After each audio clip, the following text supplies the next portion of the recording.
Hello. Dear friends, I am Hossein Urustai with 30 years of experience in kitchen and closet renovation and construction and overall interior decoration.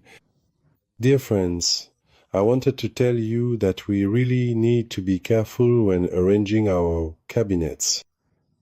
As you know, it's possible to order cabinets in any size and get any dimensions we want, arrange them in the kitchen and use them. But this is not logical at all because we need to follow certain principles. Cabinets in all European and even American countries, since our system is actually European, because if you pay attention, all our stoves, appliances, and kitchen systems are European sized, not American sized. We'll continue that discussion later.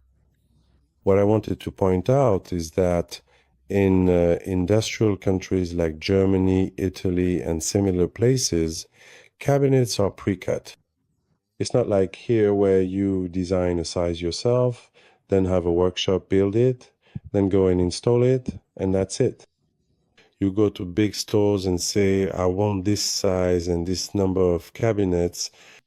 Now, the sizes are an issue. They have size C, which means a width of 30 centimeters, widths of 45, 50, 60, 90, and 100 and 110 are also for the corner, which I haven't drawn on this plan. But for the corner cabinet, the 60 centimeter section is fixed and doesn't have a door. It goes into the L-shaped part, and the door that opens is left with 50 centimeters. It's usually very hard to reach the back there, as you know, but with new accessories, they make it more usable. If you want to make cabinets in different sizes, the kitchen won't look beautiful at all. Whether it's a 35 centimeter door or a 40 or a 50 or 33 or 56, the kitchen just won't look nice at all. The reason I'm telling you this and why you need to follow it is that you usually use units that are either 50, 45, 90 or 100 centimeters. In the kitchen, it might happen that at the end, you're left with a space that's about 30 centimeters. That's not a problem. We'll just have to put in a 30 centimeter cabinet, which is actually quite useful. You can use that cabinet for trays and pot lids. Of course, as long as it doesn't have any shelves inside. Another important point is that when you use a 45 centimeter cabinet, naturally you'll put a 45 centimeter door on it. If the next unit is 90 centimeters, that one will have two 45 centimeter doors. Now, you might use another 45 centimeter cabinet on the other side as well. This same pattern repeats and so on. Whether it's a tall cabinet, a pantry, or an upper or lower cabinet, this looks much more beautiful, and these lines are very pleasing to the eye. Most importantly, if you ever have a problem in your kitchen later, one especially with the doors under the sink, you can get two extra doors of the same size right from the start. So you'll have them in this size. This makes things much easier for you, and you won't need to go measure and worry about whether it'll be too small or too big. When it's standard, you already know. He says, my unit is 90. The manufacturer knows that they need to give you two doors, each 44 centimeters and 7 millimeters, so that it fits there. This point was very important. The next point is that in our kitchen spaces, we use European-sized stoves. We use European-sized appliances, but not the refrigerator. Most people now have side-by-side refrigerators, which are the American system, because it has more space, a water dispenser, an ice maker, and other features. Of course, Europeans have these too, but for now, the more common brands have become trendy in Iran and everyone is using them. Unfortunately, when it comes to the height of our cabinets, all my colleagues set the lower cabinet height at 90 centimeters. That means when it's finished, sometimes it even reaches 95 centimeters. Look, considering the height of our people, I mean, I'm mostly referring to women here. The height of the cabinet shouldn't be more than 86 centimeters because the Iranian woman who is working in the kitchen, her height is usually around 150 to 155 centimeters. It's quite rare for it to be more than that. So when a woman of this height, which is about 80% of Iranian women, comes into the kitchen and wants to work on the countertop, she inevitably finds that she has to bend her arms because the countertop is much higher than the standard, and this is tiring. Plus the countertop is really close to her face. This is a big issue for an Iranian woman. And as for the height of the stove, you see here, the standard height is 86 centimeters. You've probably noticed that most stoves, especially the freestanding or built-in ones, when placed in their spot, are much lower than the cabinets. And when you put a pot on the side burners, the flame is directed toward the sides of the stove and burns them.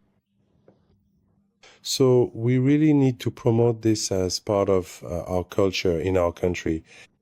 The finished height of the cabinet should be 86 centimeters, measured from the finished floor so that our kitchen appliances are both practical and up to standard, and so that the lady of the house can work comfortably. And the next issue, this mistake, is that when the cabinet ends up being 90 or 95 centimeters high, unfortunately, they set the distance between the lower and upper cabinets to 60 centimeters. This is absolutely wrong. Look, the distance between the two cabinets should not be more than 50 to 55 centimeters. Otherwise, the lady simply won't be able to reach the upper cabinet at all. On the wall cabinet, you really need to pay attention to this. That means the lower cabinet should be 86 centimeters, then a 50 centimeter gap, and then the wall unit should be installed. This is the best installation method, but unfortunately 99% of the time in our country this mistake is made.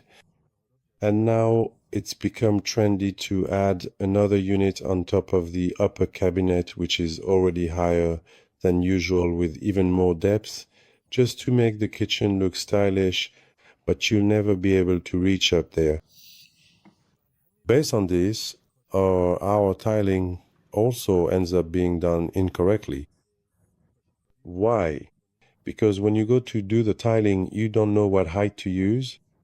For decorative tiling projects, you should first meticulously install the cabinets, and then subsequently you would typically advise the homeowner to come and have their chosen tiles professionally put up.